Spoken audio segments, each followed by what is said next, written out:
व्रत का सबसे पहला नियम, एकादशी व्रत का सबसे पहला नियम है कि आप जिस दिन व्रत करो उसके एक दिन पहले भक्ति का संचार इस हृदय में कर लो। भक्ति का संचार इस हृदय में कर लीजिए। जिस दिन आप व्रत करो, जैसे एकादशी का व्रत कर रहे हो तो दशमी के दिन शाम का समय जब आवे, रात्रि जब होने लगे, शाम का समय आवे और रात्रि का आप जब भोजन ग्रहण करो तो उस भोजन में कोई ऐसा पदार्थ ग्रहण मत करिए जिस पदार्थ के कारण आपकी एकादशी बिगड़ जाए।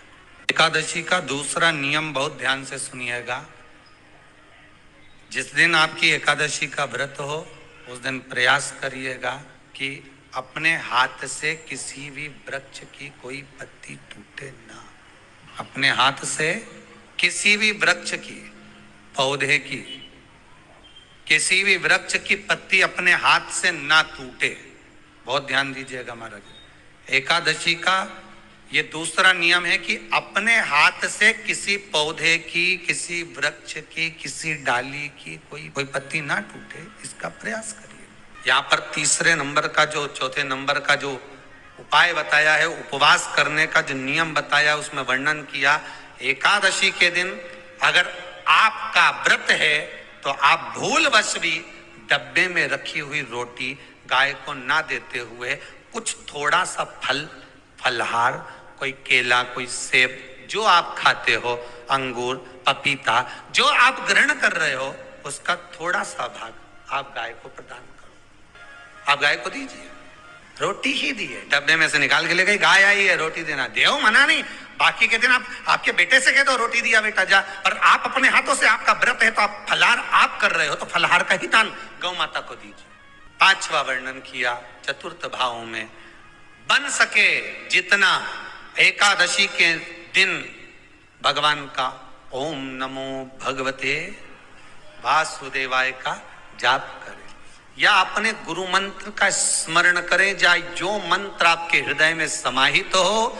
श्री शिवाय नमस्तुभ्यम, ओम नमः शिवाय, राम कृष्ण शिव, जो मन पड़े उसका भजन करें, पर दिल से करना। जितनी देर करते बने उतना देर करो। माला पकड़ने की भी जरूरत नहीं कि माला पकड़ के बैठता हूं तो घट की जिब्या से जप लो नहीं, जी वही उत्तम ही पूरा हो जाए, वही बहुत। पांचवा नियम कहा, जिस दिन आपका व्रत रहे किसी निंदक से बात ना करें। निंदक जानते हो, भाई दूज के दिन, दिवाली की जो भाई दूज होती है, नहीं होली दिवाली की जो दूज होती है, उनमें ऐसा गोबर का भाई दूज बनाते हैं और पास में एक चुगलखोर भी बना है और चुगलखोर के ऊपर ऐसा भाटा धर दे, एक पत्थर।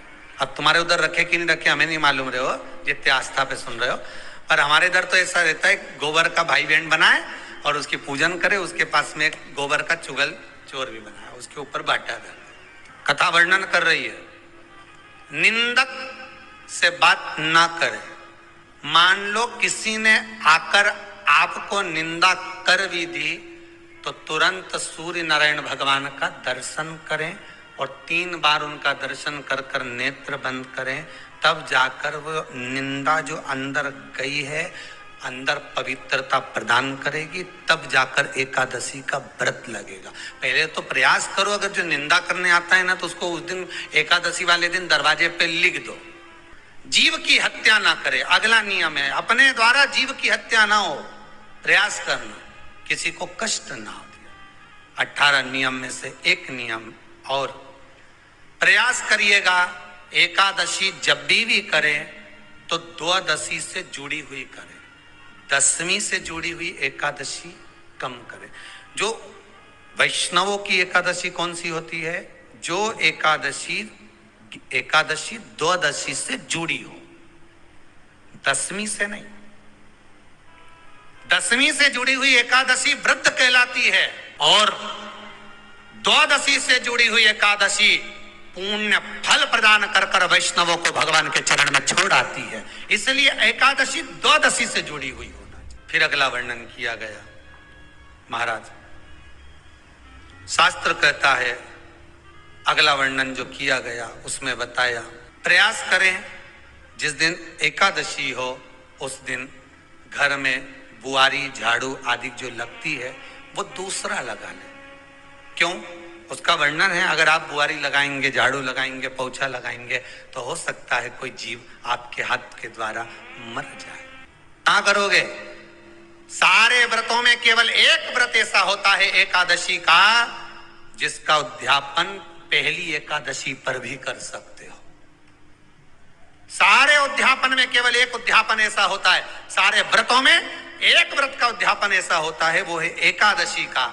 ये जरूरी नहीं कि 26 पूरी होगी तभी तुम करोगे, या तो पहली में ही कर लो या फिर 26 पूरी हो तब कर। पर उद्यापन, अब तुमको ऐसा लगे कि हाँ मैं अभी तो जीऊंगी हो, अभी तुम्हारा बाल भी धोला नहीं हुआ, तुमको ऐसा लगे तो अभी तो मैं तो बढ़िया, तो पहली पर करने से क्या फल मिलेगा?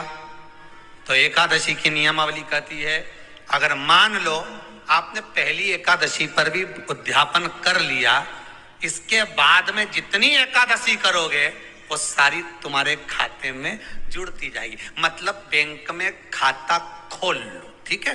खाता खोल लिया, अब जितना कमाता जाओगा उसमें डालते जाओ, जितनी कमाई करके लाओगे उसमें जमा करते जाओ। एकादशी एक बार उद्यापन पहले में भी हो गया तो बाकी का पुण्य तुम्हारे खाते में आ जाए। एकादशी का उद्यापन बड़े महीने में माघ शुक्ल एकादशी के दिन, माघ का महीना हो, शुक्ल पक्ष की, जम के बोलिए, एकादशी हो, प्रयास करना कि आप उद्यापन करें, भले 5, 10, 11, 12 जितनी एकादशी हो जाए, 26 हो जाए तो ज्यादा अच्छी है, नहीं तो आप करें तो माघ महीने की शुक्ल पक्ष की एकादशी के दिन आप उद्यापन करें। प्रयास रखें, प्रयास रखें। बड़े महीने के अंतर्गत जो उद्यापन, हाँ चतुर्मास के अंतर्गत उद्यापन नहीं होता एकादशी का, बहुत ध्यान दीजिएगा। ये जो सावन भादो कुंवर कार्तिक जो 4 महीना होते हैं भगवान के शयन करने के, इसके अंतर्गत एकादशी का उद्यापन नहीं होता, और इसके अंतर्गत उद्यापन करना भी नहीं चाहिए एकादशी। एकादशी का उद्यापन माघ महीने की शुक्ल पक्ष की एकादशी के दिन आप बहुत प्रेम से आनंद के साथ करिए महाराज। परंतु एकादशी के उद्यापन में सबसे ज्यादा अगर कुछ जरूरी होता है तो 24 तरह का नैवेद्य जरूरी होता है। कितने तरह का? 24 तरह का नैवेद्य।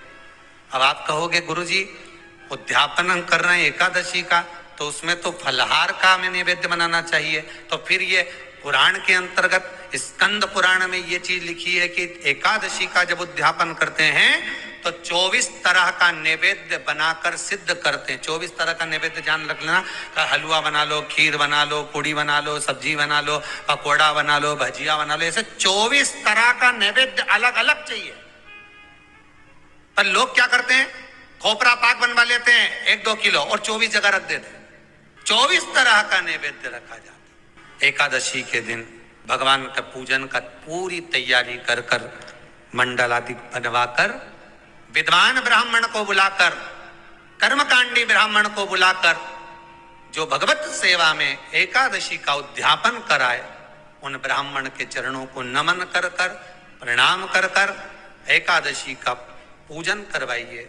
और उस मंडल की पूजन कराकर हवन द्वादशी को कराइए, एकादशी को हवन नहीं। एकादशी के उद्यापन का जो हवन होता है वो द्वादशी।